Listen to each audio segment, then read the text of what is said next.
So we just had the room tidied up, right? And I never know how long I'll have before the family will burst in, but I want to say that it's amazing being back in Nashville, and this is a really nice hotel, this Virgin Hotel. It's right there in Music Row, and I guess if I have only a couple of days to be here, getting to see as much as I can and trying to cram in as much time, but also the most important thing is spending time with my dad. And we got to do that. I'm thankful that we went to lunch and everybody had a good lunch and they took great care of us. As the restaurant that I used to go with my dad every Wednesday, we would go get sushi. And, it wasn't, they had a good deal. It's a place called Sapporo in Madison, Tennessee. So if you're in that area, go to Sapporo. It's decently priced, and they give you, it's good sushi. And I know people might think sushi in Tennessee or Madison, Tennessee, they might think, what?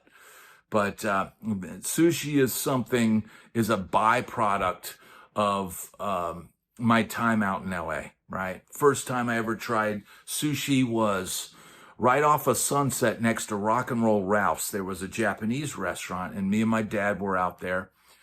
And my dad said, "Oh, you ever had sushi?" And I was like, "No." He says, "Oh, let's go have some sushi." And I'm like, "Okay." And we went in. And he ordered, like, here's the deal, man.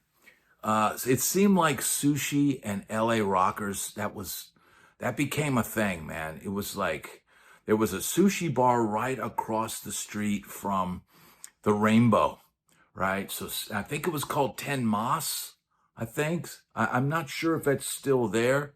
Let me know if it is in the comments. But, there were many nights where we'd have pizza at the Rainbow. But if we had extra money, which was very rare, we'd go to the sushi place across the street and, have a few rolls, maybe before we go home or whatever. Man, most of the time, all we could afford was back in the valley, hitting the Jack in the Box, heading back to the Shock House. If we had a few bucks, I think they had 2 tacos for 99 cents, something like that. But man, getting to spend time with my dad today and taking him out to eat, I know it meant a lot to him. And he had told, he's got his girlfriend, staying with him, and she's helping take care of him. And he had told her, I just hope that I get to see, my son again before I die. And I said, well, look, we're here, and he's not going anywhere. And, we're here now, and we'll be back, and maybe if I can get back up here to play a couple of gigs here and there, then I'll get to see him, more. But it's just hard because once you get in a routine at home, and, but look, man, this is cool that I'm getting to come up to Nashville and shoot this content and do all this. And I'm thankful that I get this opportunity. And my wife really made this happen, made this trip, this Father's Day trip up to Nashville. She's the one that initiated it. She's the one that's like, look, it's been a year since we've been to Nashville. And it also may have been partially because she knew her hairstylist is up here, which she didn't even get to go to her person because he's booked up. But we all got, and here's the deal with my hair. Look, it looks even more like a wig now, and here's the deal. My hair got butchered so bad at, up at the salon, not salon, in where we live in Florida. I ended up not having anybody to go to cut my hair, and I walked into a Supercuts, and that was a huge mistake because they didn't know how to deal with it. I got so much hair. I mean, look, so much hair was left on the floor today. even though you might even think I didn't get a haircut, but my hair would not be laying like this now with the way it was before. It was literally uneven on each side, about by that much. And this is, she called it, the stylist called it a corrective haircut. She's like, you've got to wait for these parts here to grow in and pull these out so that it can all blend down. And, you know, so I'm thankful for all of this. I'm thankful for you tuning in and watching this. And I'm thankful for the guys that are going to go, dude, nice wig, bro. Right now, people are saying that was so last year. But, you know, here's the deal, man. Being back in Nashville, and here's the thing. It's going super fast.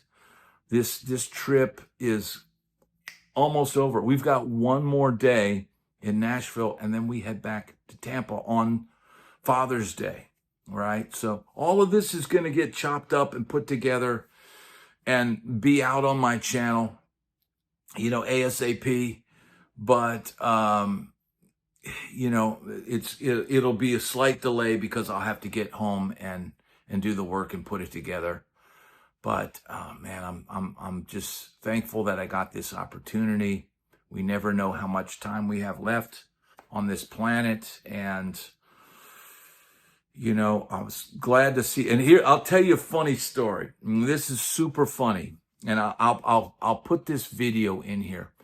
But you know, there's a famous moment years back where P-Funk, who people will know, Mike P-Funk Strong, is one of my buddies from the Sunset Strip days. And P-Funk had drunk dialed my dad years ago and thought he was calling me.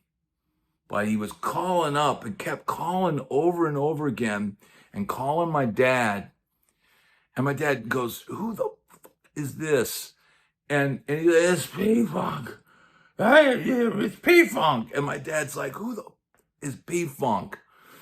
And finally, I think the next day said, man, I kept getting these calls of this guy saying he was P-Funk. And I was like, dude, that's Mikey. That's Mikey. That's Mike Strong. That's what we used to call him, P-Funk. And so my dad had no idea who P-Funk was. And so I think my dad had called him back up and left a message saying he was going to come up there and kick P-Funk's you know what. So yesterday at the sushi dinner, right, or sushi lunch, I said to my dad, hey, do you have a message for P-Funk? And he kind of sat there and didn't say anything. I said, you remember P-Funk? He's like, yeah, I remember him. And so here's the message he had for P-Funk. I want you to send a message to P-Funk, Pops. What do you mean? Hey, Brad, look at your son. I'm not. But let him finish shaving.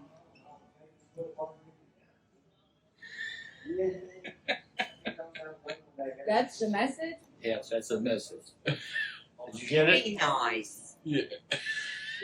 So that gives you an idea of my dad and his sense of humor. But he's also my dad takes no nonsense from anybody. And that's the kind of, if you mess with my dad, that's the more likely you're going to get that response. So I sent that video to P-Funk, and he sent me back, says, dude, I am literally in tears right now, laughing my ass off to get that message from my dad. And yeah, he's in his later years, but he's still got his piss and vinegar. So I think you guys will get a kick out of that. And you know what? Thank you, everybody, for tuning in. And there's going to be more. Stay tuned for more footage from Nashville.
Ask me a question about work.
We are headed to upstairs at Casa Roja for Miranda Lamberts to have a little Casa Rosa. Rosa. Not Roja. Casa Rosa. See the roses? Es Rosa. I don't know. Rapidamente, this is it. Oh, yeah. We're gonna get a little Mexican feast. This is our last meal in Nashville. We're gonna get a little Mexican feast here.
this is Music Row outside the window here. And they always say that there's a pot of gold at the end of the rainbow. So for somebody, Music Row may be a pot of gold, but the reality is, and that's Mia in the background. For some, it might be. For some, it going to might be a hospital. pot of gold, and for others, maybe not. Might be the ambulances Okay. coming. Do you hear an ambulance or a fire truck? I don't know what's going There's on, two ambulances and a but maybe this will be the last video of the Nashville run, seeing that rainbow.